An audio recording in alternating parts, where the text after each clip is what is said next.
बरेली महानगर में बहेड़ी विधानसभा से समाजवादी पार्टी के नेता नसीम अहमद लगातार क्षेत्र में समाज सेवा के कार्य करके लोगों के दिलों में जगह बनाते जा रहे हैं। जब जब क्षेत्र की जनता पर कोई मुसीबत आई है, नसीम अहमद ने सबसे आगे बढ़कर लोगों के कंधे से कंधा मिलाकर उनकी मदद की है। जब कोरोना काल था तब भी वह खुद कोरोना ग्रस्त होकर भी लोगों की मदद करते रहे। किसी को राशन पहुंचाया तो किसी को ऑक्सीजन सिलेंडर। एक बार फिर बारिश के रूप में आसमानी आफत आई है। ऐसे में बहुत सारे गांव जलमग्न हो चुके हैं, जहां पर लोगों का जीवन अस्त व्यस्त हो चुका है। लगातार बारिश होने से किसानों की फसलें चौपट हो गई हैं। ऐसे में बेसहारा हुए लोगों के लिए एक उम्मीद की किरण बनकर उभरे हैं सपा नेता नसीम अहमद, जो स्वयं घर घर जाकर लोगों को कच्चा राशन, पका हुआ खाना, रुपये पैसों से मदद देकर लोगों के लिए एक मसीहा का काम कर रहे हैं। संवाददाता ने जब उनसे इस संबंध में बात की तो उन्होंने बताया कि मैं हमेशा से समाज सेवा करता रहा हूं और यह समाज सेवा किसी राजनीतिक फायदे के लिए न होकर सिर्फ अपने क्षेत्र की जनता का दर्द देखकर कर रहा हूं। मुझे इससे कोई फर्क नहीं पड़ता कि कौन व्यक्ति किसका समर्थक है, मुझे तो सिर्फ लोगों की सेवा करना है। वैसे देखा जाए तो जब जब बहेड़ी विधानसभा के लोगों पर किसी प्रकार की मुसीबत आती है तो बहेड़ी से एकमात्र नसीम अहमद ही लोगों की मदद के लिए आगे आते हैं।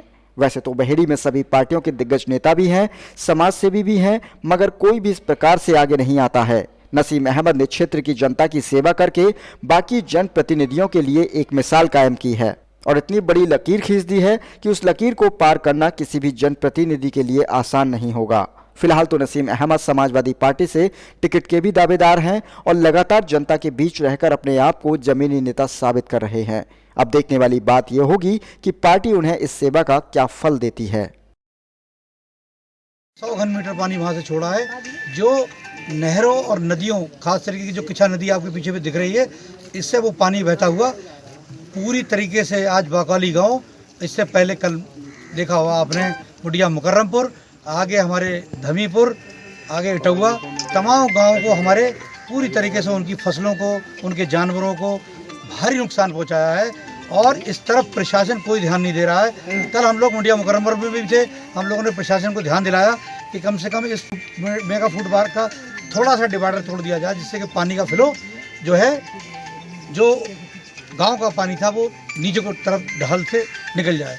लेकिन प्रशासन मानने को तैयार नहीं है, क्योंकि उत्तर प्रदेश की जो सरकार, योगी सरकार है, ये हठधर्मी पे तुली हुई है, ये किसान विरोधी सरकार है, जन विरोधी सरकार है।